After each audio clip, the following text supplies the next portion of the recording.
G'day Sam, good to see you. Good to see you, sir. Yeah, long time. Yeah, it's been a while. Ready to take me for a drive? Yeah, no problem at all, mate.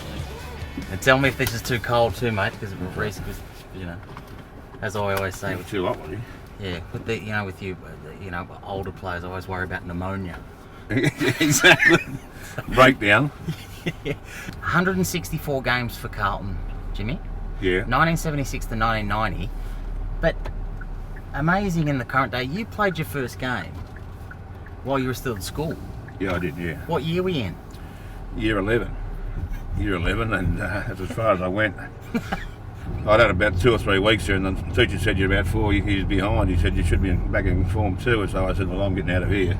So I gave all the books to the kids that needed them and went and played football and got a job. So 76 was the first year.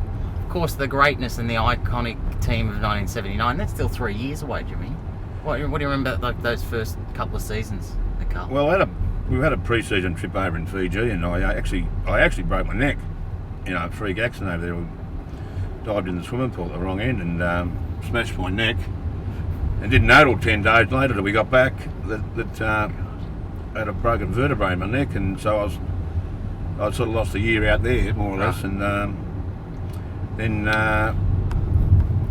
played a fair few games in the reserves and kicked a few goals in the preliminary final in '79, and Wes came out and grabbed me and brought me back to the game, watched one of the finals, and he said, watch this, he said, you're going to be playing next week in the final. That led to me getting a game in the '79 grand final, which is a memorable game, that one. So like a month before the '79 grand final, you weren't in the senior team? No. Okay. No. Wow. Mate, a couple of urban myths about Jimmy Buckley that if you'd just like to just get on the record, because I grew up not believing that this was true. Did you or any of the Carlton blokes during the game in your career ever look at the scoreboard to check the race results? No doubt. We get, especially Waverley, because they had you could watch the last race on coming up at 3/4 time, and if you had the quaddie going, well, it was very important to us. Reece and I had a quaddie going there one day, and Parker was giving us a big spray, and we're trying to watch the race. We got the quaddie going. He said, "You're not even concentrating, Buckley or Reece Jones." Did you get it? Yeah, we ended up getting, yeah. Oh, well, and won the game too, which was good. All's well that ends well then, Jimmy. How was David Parkin for you? Oh, he's a great coach, Parker, yeah. He's probably the, I still today say he was the one who revolutionised football, Did you enjoy David Parkin's Friday night phone call, Jimmy? The 9 o'clocker, yeah. 9 o'clock? Yeah, 9 o'clock. At least you'd be home by then, wouldn't you? Yeah, we'd be home or have a recording to say I was asleep or something like that. How easy to coach were you, Jimmy? Probably you wouldn't want me, no. No, I'd put it this way, I'd like to get back what I got fined over the years. Of course, you went into coaching post-career, Jimmy. Yes. Yeah, I ended up at North Ballarat. Yeah. After I left in 1990, just before I was going to get sacked. Jono got sacked, and I said, I knew I was next, so I got in early and went out and resigned. Dylan's there now, your son. Yeah. He sat there. Yeah, he's... Who's a better player? I hope Dylan becomes a better player, yeah. Look, he's... I was probably lucky. I'm playing with him. I played with a super team, and every line had 3 great players on it. We're Carlton have struggled at the moment. We've hit rock bottom over the last few years and that. And Jimmy, I've never heard you be this modest, mate. You were a best and fairest winner in '82 Premiership player. You're making yourself sound to be like a marginal fringe player. Yeah, look, You're a good player. I had a good year in '82. There's no doubt about that. And I led every award by 100 yards and got glandular fever with about 6 games to go. So I didn't play the last 6 games. So I should have won a Brownlow, really. I don't think that. Well, there's worse players than me have won it, I guarantee you that. I'm glad that I pushed you there, mate. This false modesty crap, that's ridiculous. I like that it didn't take you long from being humble and I played in a great team to I should have won a Brownlow. 2 beautiful kids, mate, Dylan and Jessica, and very, very proud of Jessica. She's a ballerina. She's been over to Munich for 12, spent 12 months over there dancing in the Bavarian ballet company. And how many times have you seen her perform, Jimmy? I wish to go a lot to see her How was your first ballet concert? How'd you go?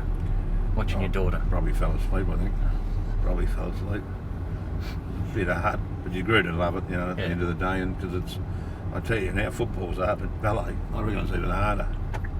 You got, I know boxing's hard, football's hard, but ballet, you've got to be so disciplined. Yeah. And you make one mistake, and that's your whole routine stuffed. Whereas football, you can make a mistake, and 2 minutes later, you can be a hero again. Yeah. What are the chances of you and I going to the ballet one night, Jimmy?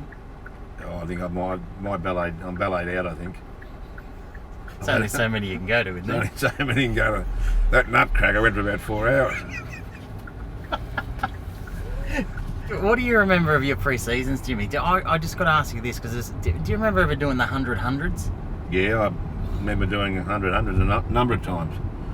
One year we carried, Reece went down on 98, and Jono and I carried him the next 2 to get him over, and that's what teamship's about. We carried him over. Reece was gone, absolutely gone. He didn't have the guts in him in those days.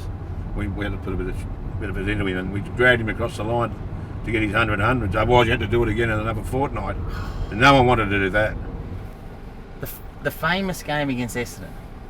Sorry to bring up bad memories. Essendon, yeah. Essendon, where Neil Danaher kicks all those goals in the last 5 minutes. Fitzy gets done for time wasting. Yeah. All I remember before that is you kicking a goal from inside the square. Yeah. Now my question is this, Jimmy: did you and the boys celebrate a bit too early then? Did you think it was over then? I didn't celebrate that early. Frank Marcosani came over and picked me up and holding me up in the air and running me around and said he thought it was all over, and probably a lot of us did think it was all over, and it's never over till the siren goes, as you well know. That's what's happened, and I couldn't believe it. It happened, Sam. It happened. They got cut and goal assisted, and Neil Danaher kicked that goal. Fitzy holding the ball, and he doesn't like that. Ian Robertson, who played the free kick against him, Fitzy. Still dirty on that, Jimmy. Still bring it up with Fitzy now and then when I see him. Jimmy, I've got the 1988 June edition of the Blues News in front of me. All right, I'll just show. There's a camera there. Player profile, Jimmy, 1988. What did I weigh then? You weighed, it was 78. Yeah. Leave it at 78 that. now. James Robert Buckley. That's it. Number 16. Date of birth the same. Do you drink alcohol? Yes. Correct. And still haven't stopped. Do you smoke? No. No. But I thought you were a rarity back then, Jimmy. No. Not even socially. No, I used to smoke a cigar after a grand final, and was the 3 grand finals we won, and I'd be crook for a week after that if we smoked it anyway. Any other TV shows from that time that you remember enjoying? Kung Fu. Oh, yeah. The old Kung Fu one. Quite Shinkai.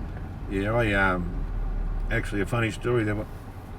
When we went over to London, when the North Melbourne Carlton games are going over in London, and I was working with the CUB and stayed at the Mayfair where all the movie stars stayed. We upgraded ourselves a bit. I actually got to know David Carradine very well. We got on the pitch for about 4 days over there. And I tell you one thing, he wasn't walk on rice paper when we finished on the drink with persons. He drank a bottle of that Jameson whiskey. Yeah. And his wife had to carry him to bed. But he left a note for me to come over and stay at his place in Los Angeles when we got over there, but I've never had time to sort of catch up with him. But I had his phone number and rang him a few times, and I rang him one night when I was up at Ballarat. These guys didn't believe that I knew Kung Fu. I got him on the phone. He called me Big Footballer, and I called him Kung. Well, these blokes nearly fell off their stools when they're Big Footballer? Yeah, Big Footballer. I sent him a lot of videos over. He loved the game, actually. Oh, yeah. When you're in London with David Carradine, who's in the shout? There was Percy Jones, got Tom McDonald, David Carradine, who's at Kung Fu, his wife, and myself.